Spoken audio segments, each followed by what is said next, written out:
Are you a shareholder in a Hong Kong limited company? Then this video is a must-watch for you. Today, we'll be discussing the importance of having a shareholder agreement in place. Stay tuned to learn how this crucial document can protect your interests and ensure a smooth operation for your company. And if you like this video, drop a like and subscribe to Connect Dots channel for more business tips.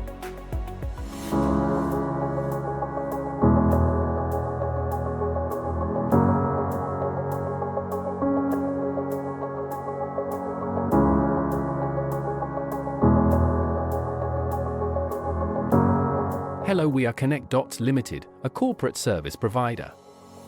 Our experienced specialist serving many different entrepreneurs over the last decade is ready in here to provide comprehensive advice to you. We have the whole team here to manage your particular startup, company bank account opening and company maintenance needs, including registered office address, company secretary, and many more. A shareholder agreement is a legal document that outlines the rights, obligations, and responsibilities of the company's shareholders. It serves as a vital tool for clarifying ownership structure, decision-making processes, profit distribution, and dispute resolution mechanisms. In this video, we'll delve into the key reasons why having a shareholder agreement is essential. We'll explore how it can safeguard your investment, provide clarity on share transfers and exit strategies, protect minority shareholders, and establish mechanisms for resolving conflicts. Whether you're a majority shareholder or a minority stakeholder, this agreement is crucial for maintaining a harmonious and fair business environment. Benefits for the minority. When a company has only two shareholders, with one holding a majority stake of 51% and the other holding a minority stake of 49%, the minority shareholder typically lacks control over the management and operations of the company. In general meetings, where decisions are made through a simple majority vote, greater than 50% of the shareholders, the minority shareholder will be outvoted by the majority shareholder.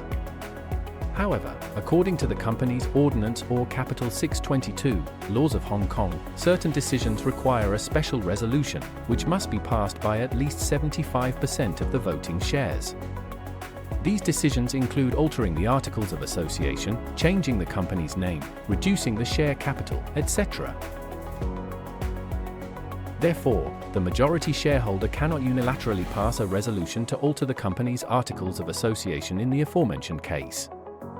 Apart from the decisions specified in the company's ordinance that require special resolutions, the minority shareholder will negotiate with the majority shareholder to include other matters that should be passed as special resolutions, even if not required by law.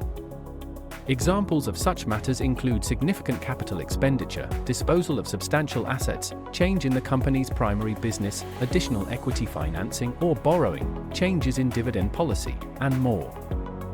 This negotiation allows the minority shareholder to protect their interests and have a say in crucial matters beyond what is legally mandated.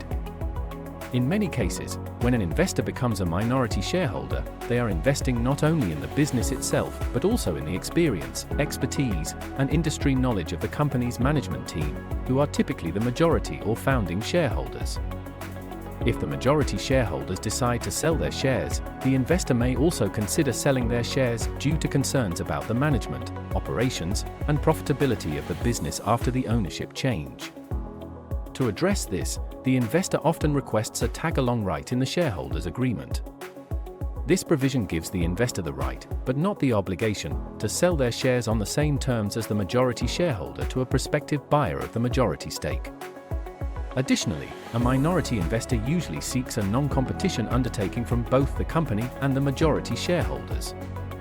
This undertaking prohibits them from engaging in any business operations or investments in other businesses that are similar to or directly compete with the company.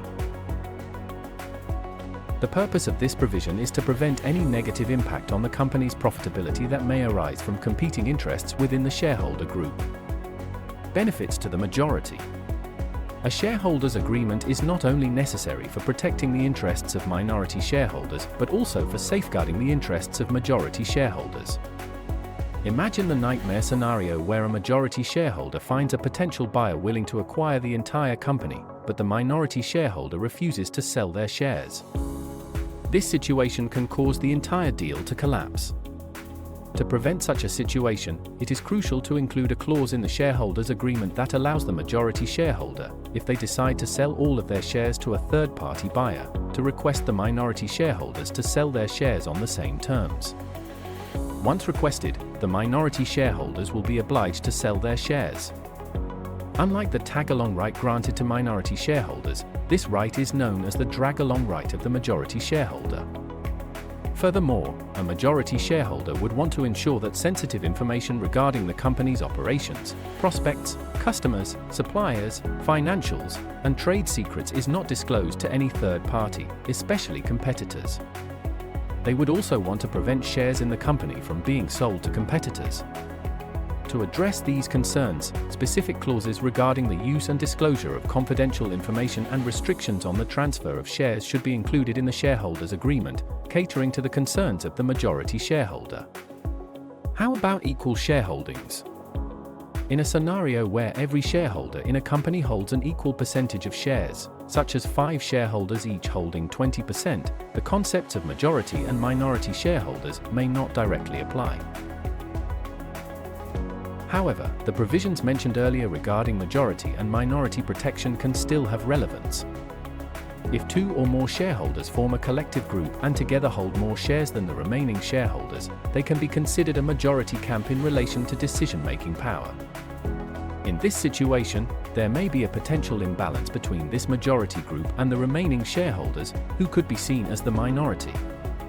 Therefore, the protections and provisions discussed earlier, which aim to address the concerns of majority and minority shareholders, can still be applicable in ensuring fair treatment and decision-making processes. In cases where none of the shareholders can reach an agreement on a particular issue, it creates a deadlock situation. This impasse can result in a standstill, hindering progress and the smooth operation of the business.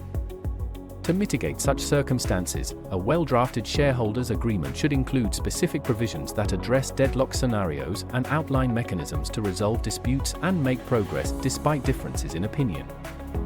These provisions serve as a means to overcome deadlocks and ensure the ongoing functioning of the business. Don't leave your company's future to chance. Subscribe to our channel and hit the notification bell to be the first to watch our latest video on the need for a shareholder agreement in Hong Kong limited companies. Discover the power of this essential document and protect your interests today. Thank you for tuning in. Remember to like this video, share it with fellow shareholders, and let us know in the comments below your thoughts on the importance of a shareholder agreement. Secure your company's success with a strong legal foundation.